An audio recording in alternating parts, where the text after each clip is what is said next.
Laras belum rekam. Assalamualaikum warahmatullahi wabarakatuh. Shalom, Om Swastiastu, Namo Buddhaya, salam kebajikan dan salam sejahtera bagi kita semua. Hidup mahasiswa, hidup rakyat, hidup perempuan yang berlawan. And welcome back to Visip Talk. Jadi, gimana nih kabar kalian warga Visip? Semoga hal-hal baik selalu membersamai kalian ya. Aku jadi penasaran nih, gimana ya kabar Pak Rektor? Semoga beliau baik-baik aja sih, amin. Sudah setahun lebih nih kita nggak bersua di kampus kebanggaan kita, kampus Visip Unmul. Lebih tepatnya lagi aku di Sekre BEM Visip. Nah, pasti kalian kangen nih sama kampus, kangen tangga Visip, kangen belakang dekanat, kangen kantin Cemu, kangen Pale Bentol Visip, juga kangen fasilitas-fasilitas kampus juga kan ya. Sudah setahun nih kita nggak pakai fasilitas kampus, tapi UKT masih bayar ya kemarin. Canda UKT. Oke, soal UKT tadi mungkin bisa kita bahas di lain waktu kali ya.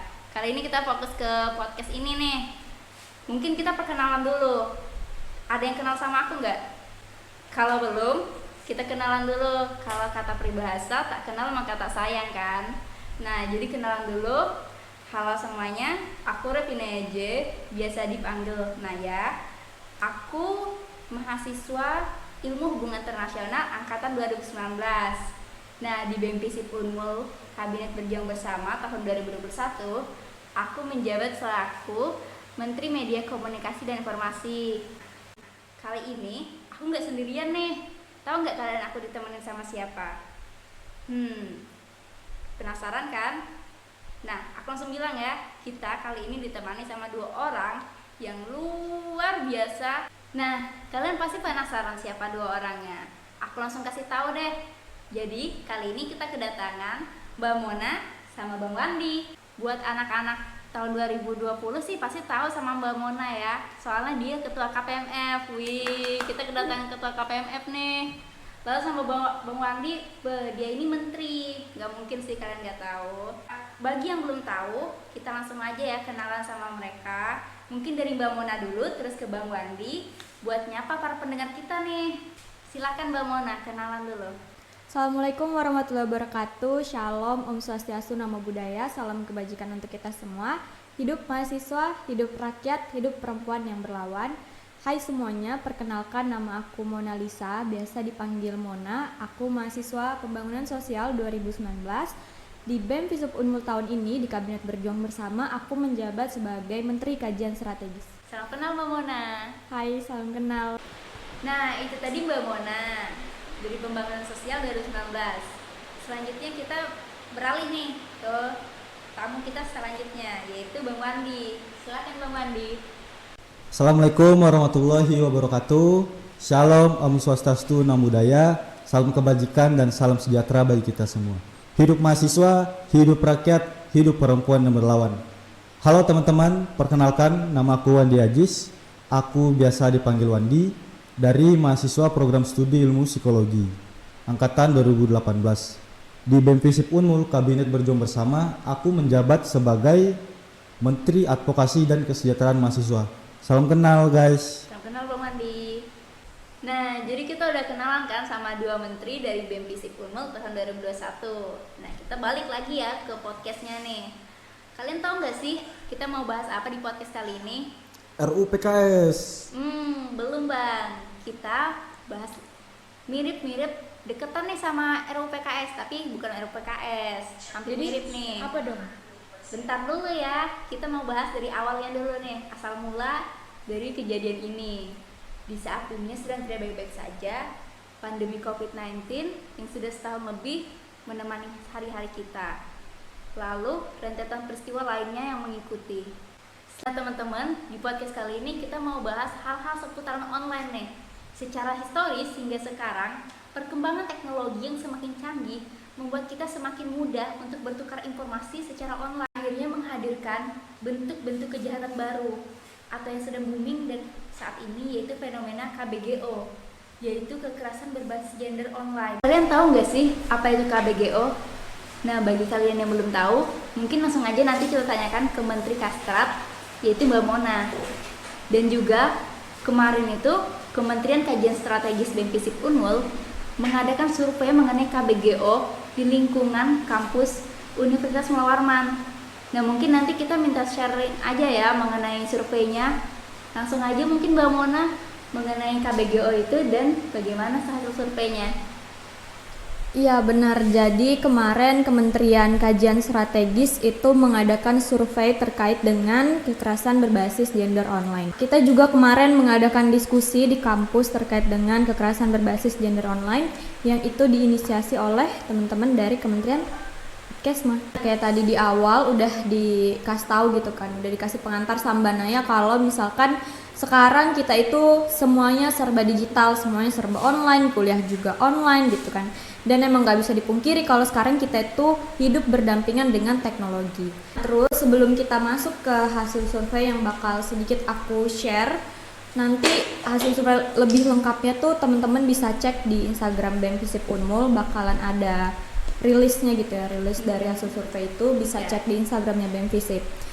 Nah sebelumnya itu aku pengen sedikit jelasin terkait dengan KBGO, tapi aku juga mau disclaimer dulu kalau apa yang aku jelasin itu belum tentu lengkap gitu ya, kayak teman-teman bisa cari referensi bahan bacaan lain itu di Instagramnya Komnas Perempuan atau SafeNet atau Awas KBGO, pokoknya udah banyak Instagram atau platform yang membahas soal KBGO kalau teman-teman pengen tahu lebih banyak soal KBGO.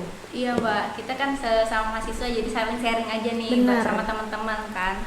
Jadi aku di sini nggak paling jago gitu, nggak paling paham soal KBGO. Jadi aku cuma sharing apa yang aku tahu. Nah, jadi apa itu KBGO? KBGO itu kepanjangannya adalah kekerasan berbasis gender online. Kan sekarang kita itu udah hidup berdampingan dengan teknologi. Semuanya tuh kita lakukan secara digital gitu kan. Nah, jadi mau gak mau kita tuh punya dua tubuh gitu. Yang pertama itu kita punya tubuh fisik. Tubuh fisik tuh kayak badan kita nih yang bisa kita lihat itu namanya tubuh fisik. Terus tubuh yang kedua itu kita punya tubuh digital. Apa tuh tubuh digital, Mbak? Apa tuh tubuh digital ya kan? Jadi tubuh digital itu perangkat yang kita gunakan gitu, kayak handphone, laptop, terus juga sosial media, itu yang namanya tubuh digital. Kenapa dikatakan tubuh digital? Karena kalau misalkan seseorang mengakses data kamu lewat handphone atau data yang kamu upload di media sosial, itu kan kelihatan tuh siapa nama kamu, terus juga misalkan kamu tinggal di mana, yang kayak gitu-gitu, itu yang dimaksud dengan tubuh digital. Jadi dalam KBGO itu ada 3 unsur di dalamnya. Unsur yang pertama itu unsur kekerasan, unsur yang kedua itu berbasis gender, dan unsur yang ketiga itu online. Nah, kita bedah dulu kali ya satu-satu nih. Unsur yang pertama itu kekerasan. Kekerasan itu apa sih? Kekerasan itu kan adalah suatu tindakan di mana tindakan tersebut itu bisa membuat diri kita atau orang lain itu merasa tidak aman, tidak nyaman, sehingga juga bisa merugikan orang lain gitu kan. Tapi aku pribadi itu menyepakati kalau definisi kekerasan tuh jangan dipandang secara sempit gitu, kayak kalau misalkan kekerasannya itu berbentuk harus yang kelihatan pukul-pukulan, terus tuh harus ada lukanya baru bisa dikatakan kekerasan.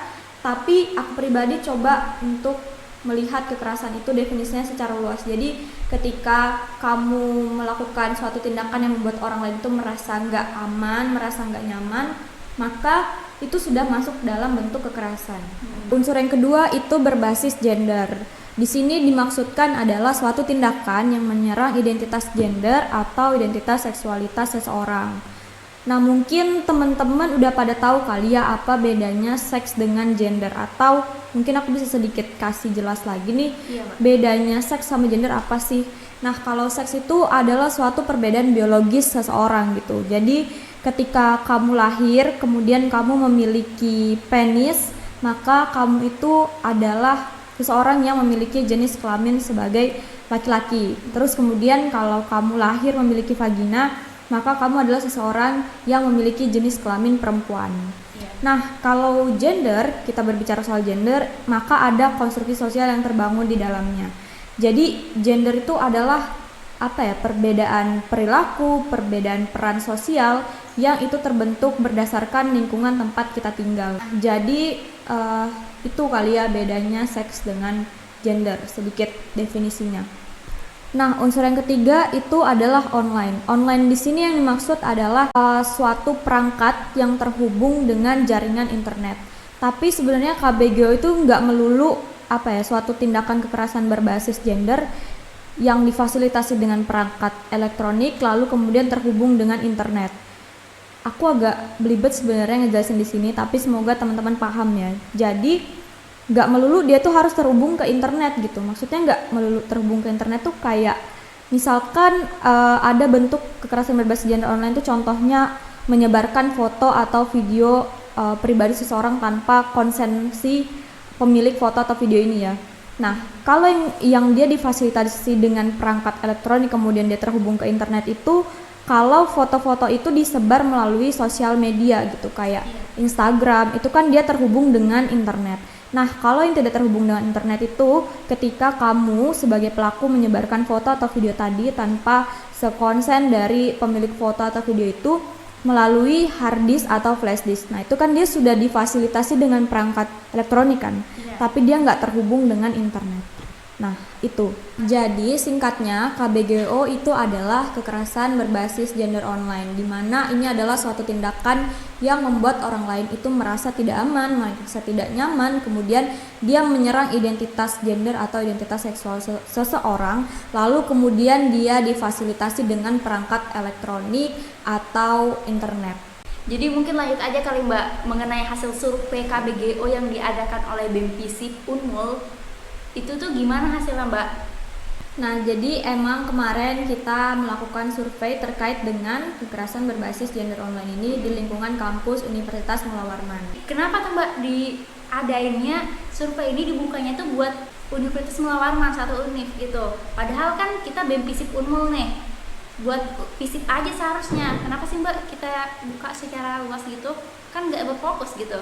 Ya, jadi emang aku adakan survei ini yang boleh mengisi itu bukan cuma mahasiswa FISIP, tapi seluruh mahasiswa di Unmul itu boleh isi, karena lembaga tertinggi di kampus itu aku ngeliat kayak nggak ada aware-nya gitu loh sama kekerasan berbasis gender online ini. Aku kayak ngerasa kok lembaga tertinggi kampus ini nggak peka gitu sama situasi sosial gitu kan. Tapi kita ngomongin lembaga tertinggi kampus Konoha ya, bukan kampus Sayang banget ya Mbak, padahal menurut data sendiri nih angka kekerasan dan pelecehan itu makin meningkat. Kenapa ya begitu jadinya? Ya, nah jadi kan kita mengadakan ini juga melihat data gitu kan, data dari Komnas Perempuan bahwa selama pandemi itu bentuk-bentuk kekerasan baru kayak yang tadi ya, kekerasan berbasis gender online ini sebenarnya itu sudah ada sejak tahun 2017 kalau nggak salah. Nanti boleh teman-teman cek gitu ya yang valid itu di tahun berapa, tapi kan itu meningkat ya selama masa pandemi. Terus kita kan juga nggak kuliah offline nih kan, kita nggak kuliah tatap muka, fasilitas kampus nggak dipakai padahal sudah bayar UKT.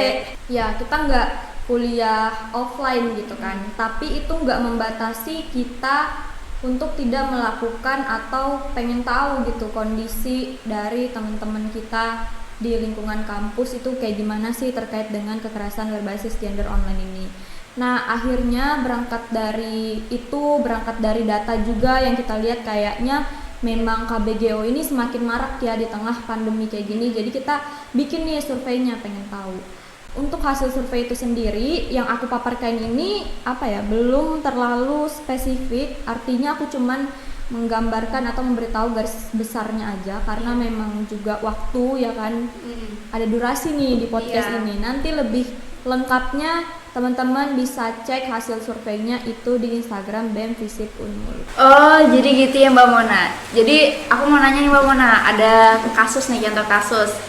Ini kan jadi seseorang ini, si A ini memposting fotonya atau video di sosial medianya kan, di internet, di online. Seseorang si B lagi yang nggak dikenal sama si A, terus dia mengedit foto atau video tersebut tanpa sepengetahuan si A. Terus di editannya itu kelihatan vulgar gitu lah, berbau vulgar fotonya atau videonya. Itu masuk KBGO nggak Mbak? Nah, kalau tadi contoh kasus yang dikasih sama Mbak Naya itu benar masuk ke dalam bentuk dari KBGO dan itu masuknya ke dalam pelanggaran privasi. Itu kan memanipulasi foto atau video terus tuh disebarkan secara luas, dan manipulasi foto atau video itu juga bernada sensual gitu kan.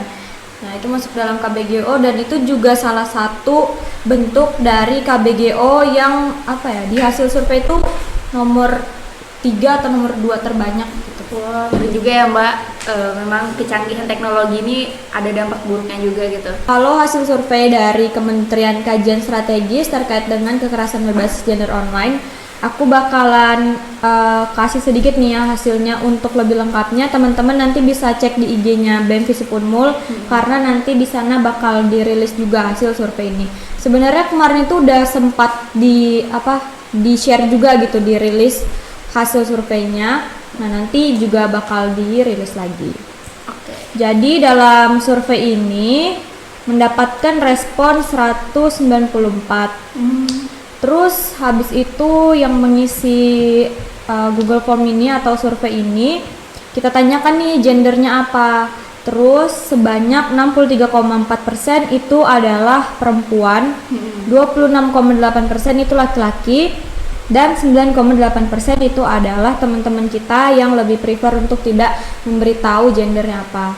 Ya nggak apa-apa gitu kan, kita menghargai orientasi seksualnya seseorang, jadi nggak apa-apa. Nggak kayak yang mana tuh ya, yang nggak bisa menghargai. Iya, padahal kita sesama manusia ya. Sesama manusia. Nah, lanjut, ini juga ada kita masukkan fakultas-fakultas, tapi untuk lebih lengkapnya itu fakultas mana aja yang terbanyak mengisi, nanti bisa dilihat di IG-nya BEM Visip ya untuk rilisnya. Tapi sejauh ini memang pastinya Visip yang banyak mengisi gitu. Terus habis itu kita tanyakan apakah Anda pernah mengalami kekerasan berbasis gender online. Sebanyak 92,3% itu pernah mengalami kekerasan berbasis gender online. 7,7% itu tidak pernah mengalami kekerasan berbasis gender online. Bentar Mbak, jadi 92% tadi ya? Banyak juga ya. Banyak memang. Di kampus Unmul. Semoga teman-teman terhindar ya dari KBGO dan penindasan-penindasan lainnya. Lanjut mungkin Mbak? Lanjut. Iya. Kita juga tanyakan nih, jenis kekerasan berbasis gender online seperti apa yang responden ini alami. Jadi di sini kita kasih 4 teratas gitu ya.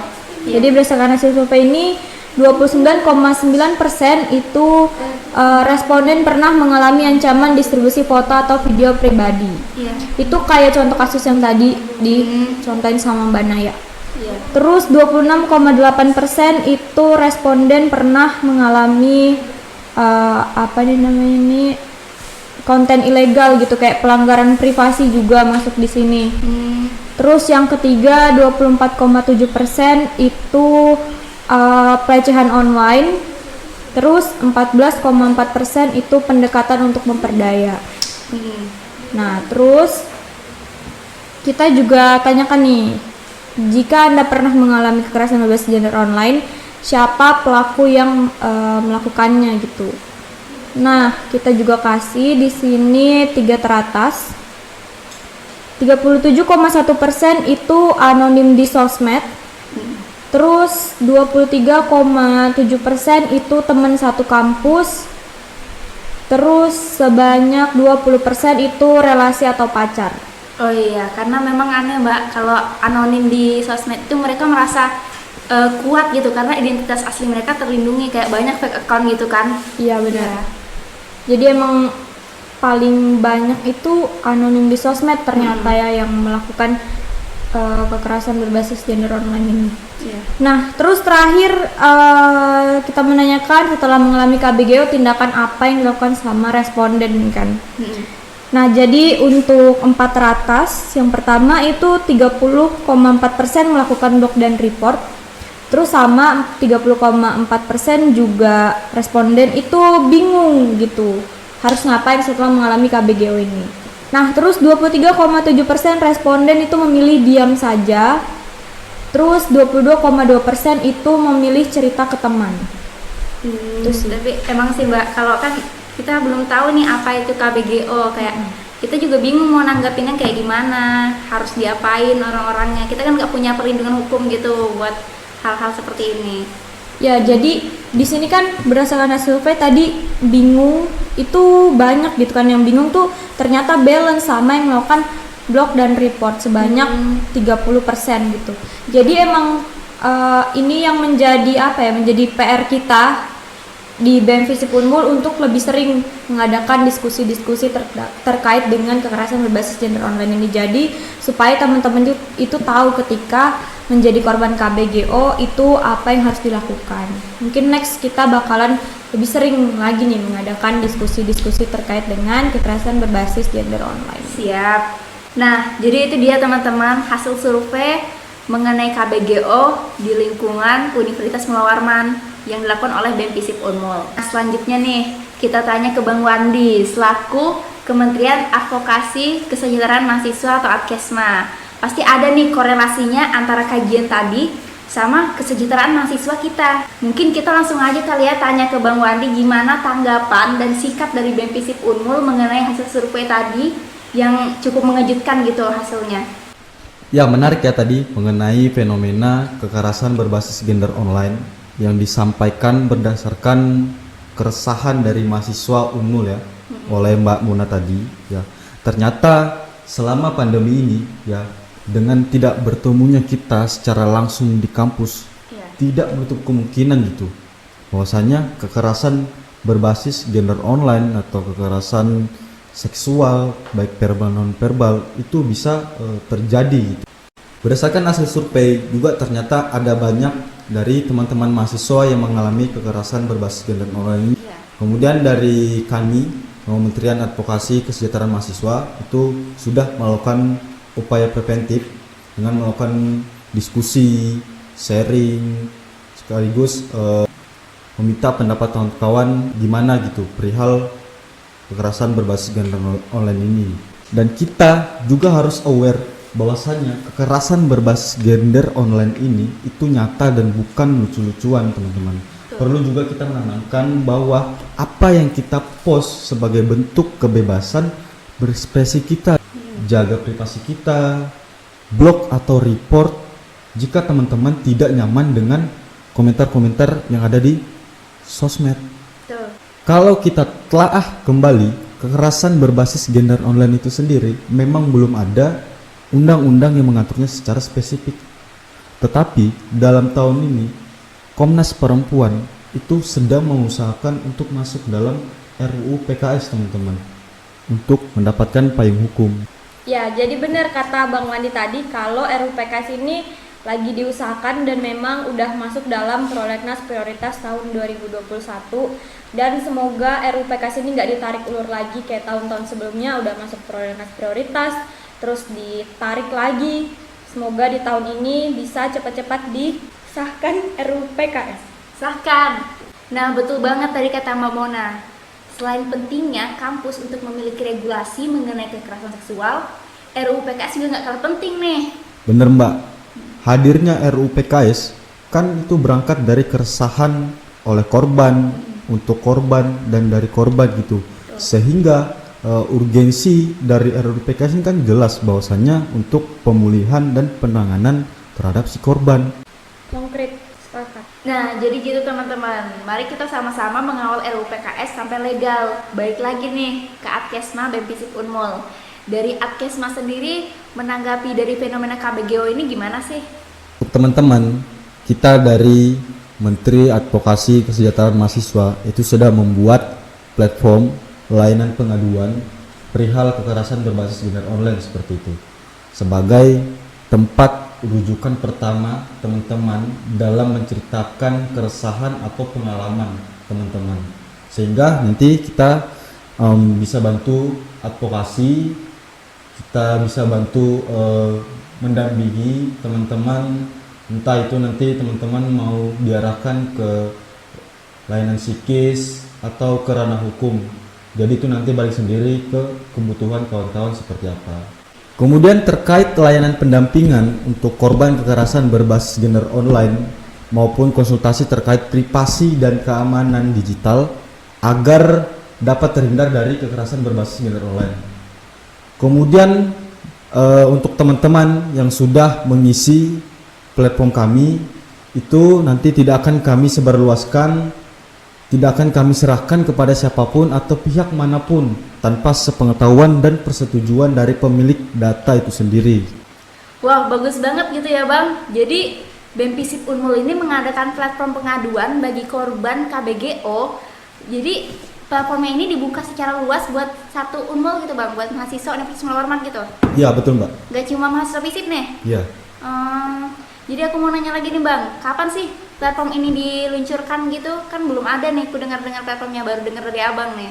Ya, untuk rilisnya itu nanti teman-teman bisa stay tune di IG BEM-Visip Kabinet Berjuang Bersama. Itu segera sehabis podcast ini di post kali ya di IG BEM ya, baru kita up juga. Kayak gitu Mbak.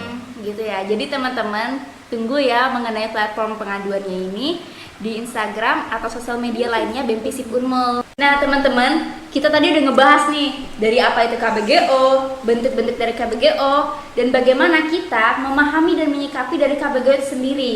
Berhubung kita udah di penghujung senja dan UKT kita yang semakin mahal, padahal kita sedang berada di kondisi yang sangat luar biasa. Nah, jadi itu teman-teman podcast kita kali ini. Sampai jumpa di Visip Talk selanjutnya. Saya Revinaya, Saya Mona. Saya Wandi. hidup mahasiswa, hidup rakyat, hidup perempuan yang berlawan. Siapa kamu? Visipol. Siapa kamu? Visipol. Kamu siapa? Visipol. Wow, wow, Wow, yes. yes. Wassalamualaikum warahmatullahi wabarakatuh. Dah. Dah, teman-teman.